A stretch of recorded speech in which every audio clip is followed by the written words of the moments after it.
गुजरात और महाराष्ट्र समेत देश के कई राज्यों में H3N2 वायरस अब हाहाकार मचा रहा है। अब तक देश में H3N2 वायरस की वजह से 9 लोगों की मौत हो गई है। वहीं वायरस का सबसे ज्यादा असर महाराष्ट्र में देखने को मिल रहा है। यहां पर अब तक स्वाइन फ्लू और H3N2 के 352 मामले सामने आ चुके हैं। इनमें से H3N2 से पीड़ित 58 मरीज हैं। वहीं H3N2 वायरस जिस हिसाब से फैल रहा है, उसे देखते हुए केंद्र सरकार ने एडवाइजरी जारी की है। राज्यों और केंद्र शासित प्रदेशों के मुख्य सचिवों को अलर्ट रहने का निर्देश दिया है। H1N1, H3N2 और एडनो वायरस के नए मामले केंद्र को रिपोर्ट करने होंगे। इसके साथ ही भारत सरकार ने H3N2 वायरस से बचने के लिए भी कुछ उपाय बताए हैं। अगर आपको भी इस वायरस से बचना है तो आइए पहले समझाते हैं कि आप क्या करें। लक्षण महसूस होते ही थोड़ी थोड़ी देर में साबुन से हाथ धोएं। खांसने से पहले नाक और मुंह को ढक लें। पानी और लिक्विड जमकर पिए। नाक और कान छूने से परहेज करें। बुखार और सिर दर्द में सिर्फ पैरासीटामोल दवा लें।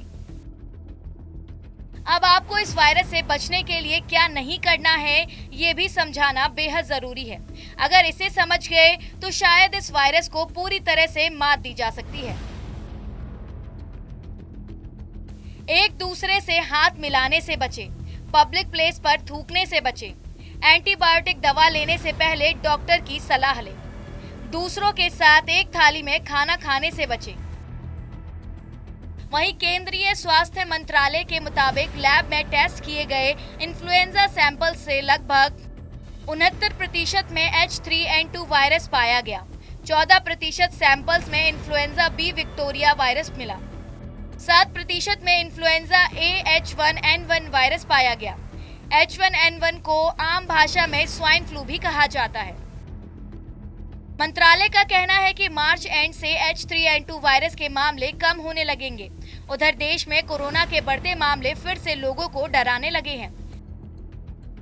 67 दिन बाद कोरोना के एक्टिव केस 3000 से ज्यादा हो गए हैं। जानकारी के लिए बता दें कि भारत में जनवरी से मार्च तक का वक्त फ्लू सीजन माना जाता है। इस दौरान लोगों में सर्दी, खांसी और बुखार जैसे लक्षण देखने को मिलते हैं। लेकिन अब की बार का फ्लू सीजन बिल्कुल अलग है। अब की बार लोगों की खांसी कई हफ्तों तक ठीक नहीं हो रही है। वहीं बड़ी संख्या में मरीजों को आईसीयू में भर्ती कराने की नौबत आ रही है। Bureau report, news 40।